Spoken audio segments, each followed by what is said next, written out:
What's going on, Doing David? great. Yeah, took How a about you couple guys? of weeks off. Had a couple of conferences to attend, all in some warmer weather than where I am.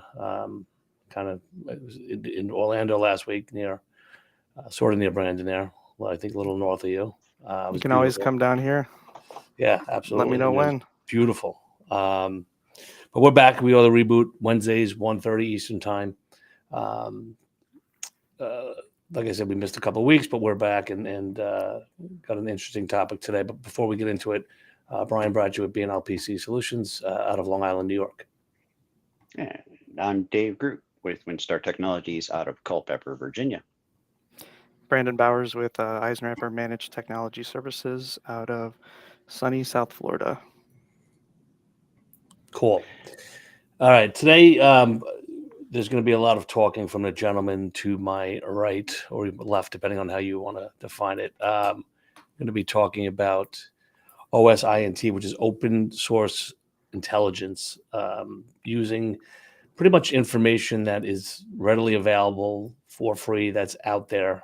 Again, we like to show things that the average business user, end user is probably unaware of.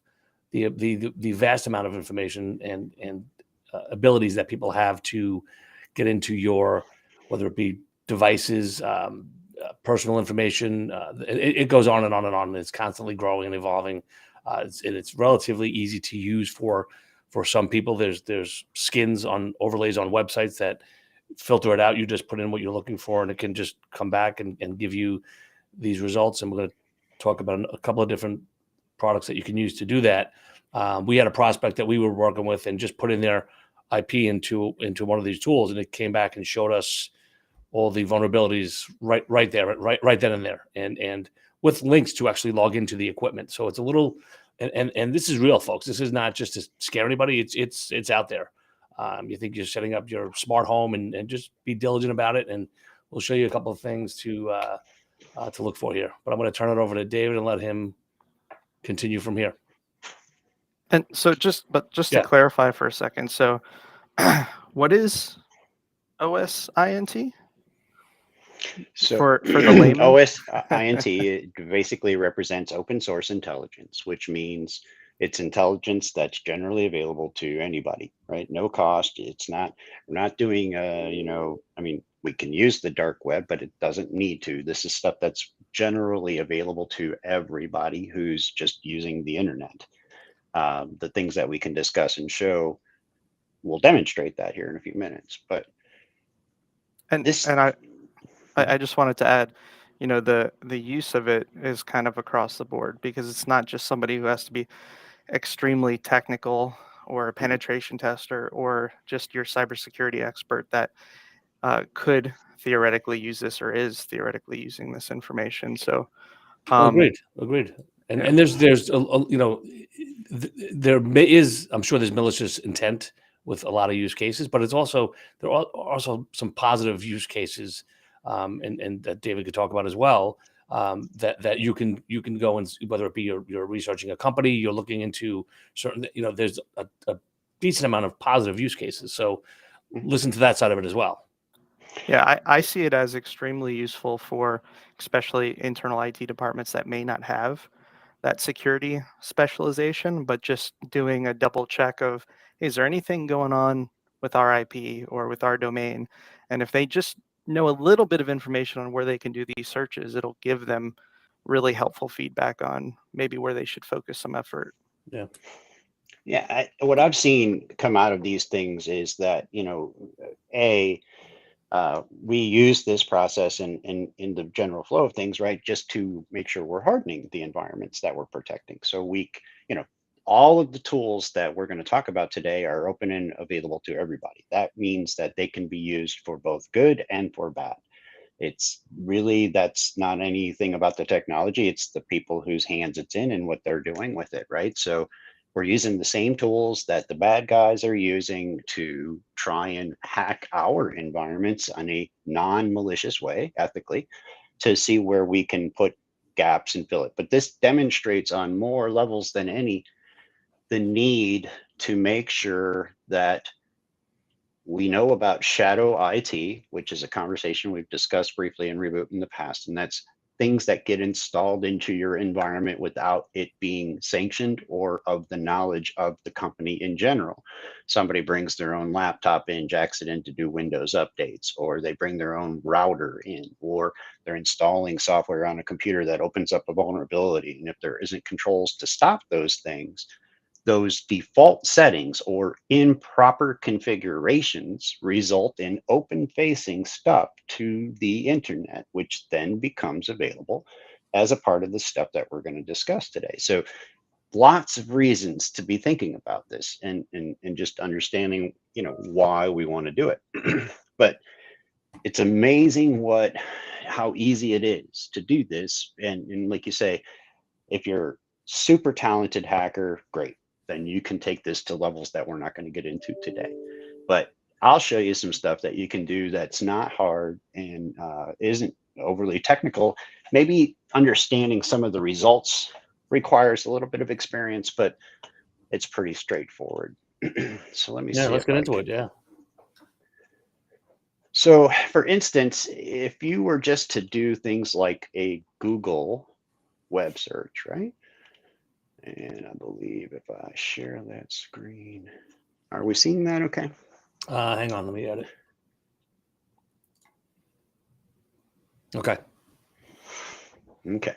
So, we all are familiar with how to, search things right here. So like, you can search for llamas and there comes the llama, right? That's what we all do. We kind of, some of us know that you can search for images about llamas, right? So if I come here, I'm able to look for pictures that relate to that keyword that I'm searching for. But where it really starts to get kind of crazy when you talk about Google and the things that it is capable of doing, remember, what does it do? It indexes everything.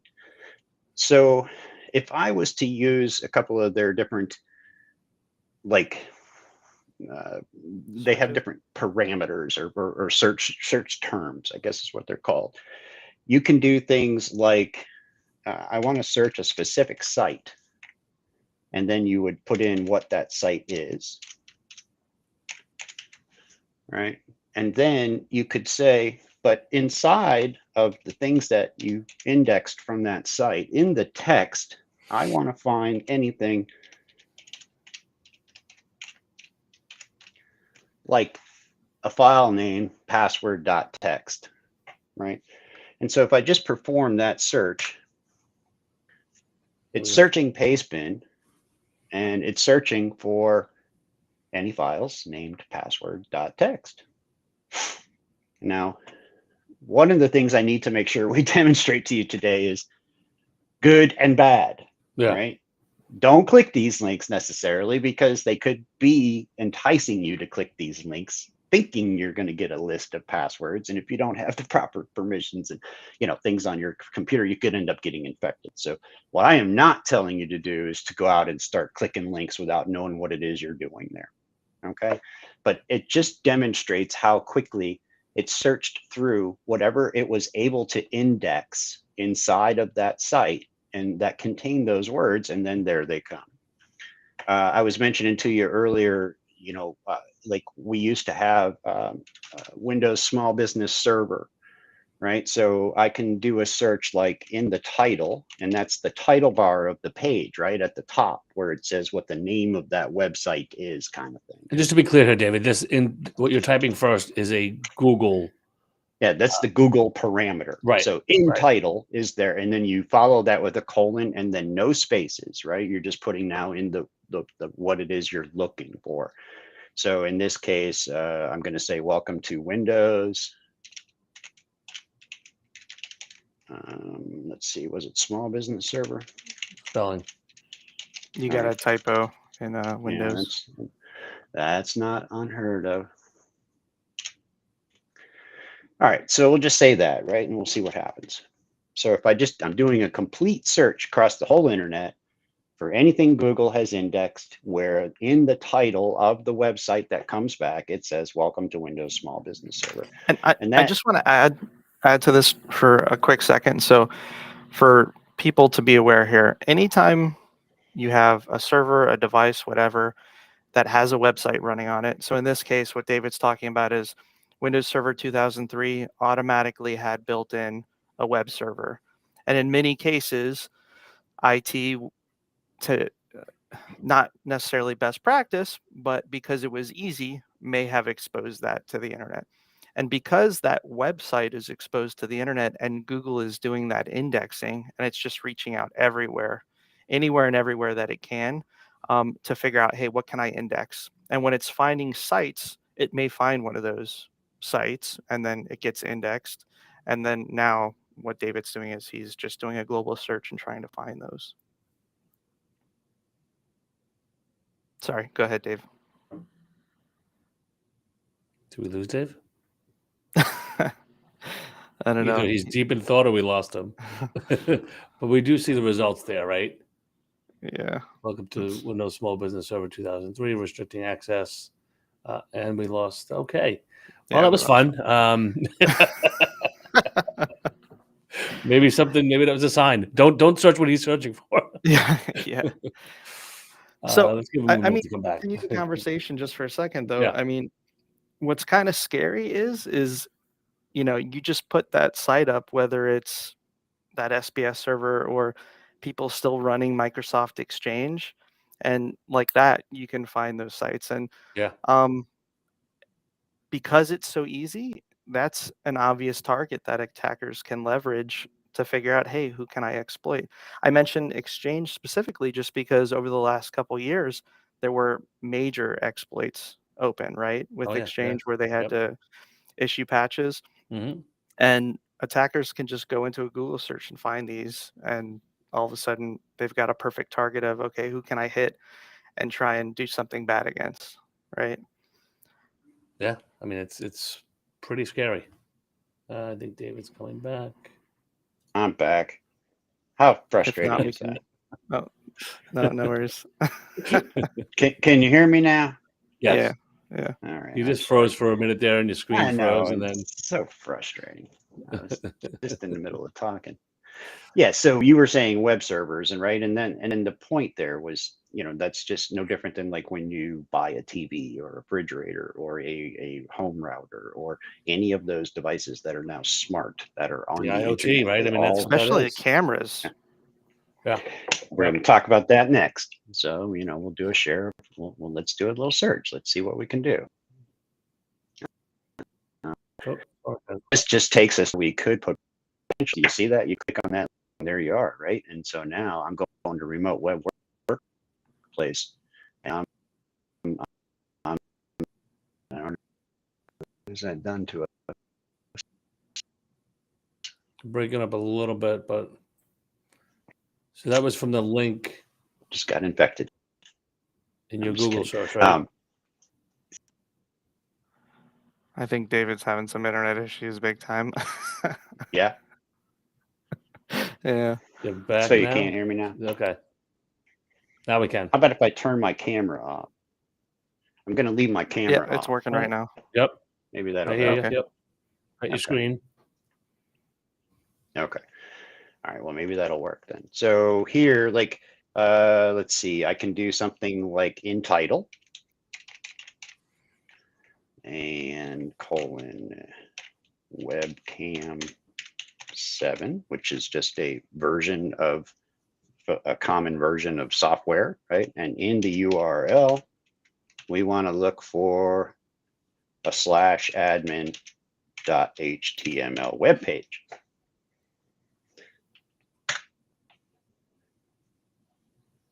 And so here I'm able to see that these are all, Yep. so there I am at their login for the That's easy. webcams. That there's Security nothing there, best right? practice at its best.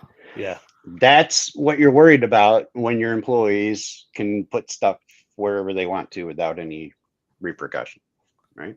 And that you did nothing there. You did, right? I mean, didn't do anything. I mean, Right. It's right there. I did nothing fancy. Right. It's that easy. That's all I did was search for that, right? Nothing. Yeah. All of them. Boom, boom, boom, Yeah. right down. Yeah. Now, to just to be fair, and I am not like any kind of this isn't my doing, right? There is a Google hacking database exploit DB. So if you search out GHDB, this will take you to a list of all the search indexes that you can use to find known Exploits, right? well, not only just exploits, but known things, right? Like, refrigerators and like when they know that there's a potential of this, then they know what's in the URL, they know what's in the title or what have you. They build these out. Right. And so there's just piles of them. And And you're there's just really, I don't see how, not that they should, how Google can stop this. They're not doing anything wrong. It's these devices that are just broadcasting this. What we just did is not illegal. Now, if I go try and log into that camera system, different game. Now we've gone from passive to active, right? Active is I'm touching them. That's illegal. But I can see that, like, I can go to Google and search it. That ain't my fault that you got it set up wrong. Right. And you can't hold me on that. Something to point out is that if through proper diligence and security and steps, this is preventable from being listed or named here. Right. Like, here's one that's kind of old, remote desktop web connection. I just wonder if that would still bring anything, right? I'm sure it will. I mean, I don't know, but we'll find out.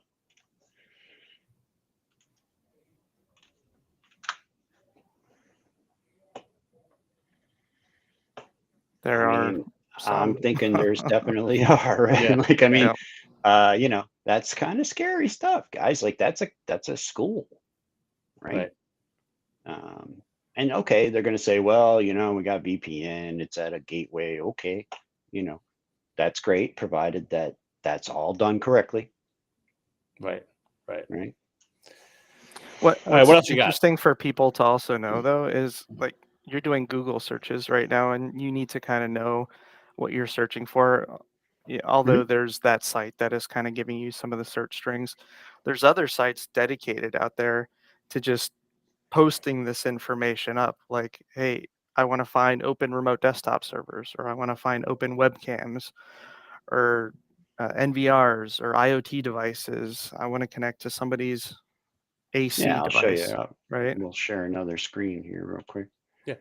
And we'll I remember back in the day, we were able to, when cable modems were up and coming, able to just go on there and scan for PC Anywhere ports, and just people had their computers online waiting for a remote connection with no password or security on it. So, yeah. Well, so this is a company or a site called Showdan, and they basically scan all of the public IP addresses on the internet with, scanning tools, and it comes back and tells them, is it a server? Is it a firewall? What's the version of the server? What's running on the server? What, is there any vulnerabilities, any, things that you can look and see if this version of the operating system and so forth. And it just keeps a database. And so you can go in here and just search, very similar to doing with Google, but this deals with public internet IP addresses that are, outside. They've already done the work for you. They know which ones are, forwarding 3389 for that remote desktop in, or if you want to know, is their mail server in their office or is it in the cloud, you can see if that port is forwarded in, or what's going on. You'd be amazed at what you can find here. We can do a lot of the same things, finding cameras and web interfaces and stuff like that. So this is yet just another repository of that kind of data. Now, let's see, I should probably share the whole window so I don't have to keep stopping. It's all right. I can keep you in, David. No, I mean I have to stop the share and then bring in something new. If I just did the whole screen, it's gonna be.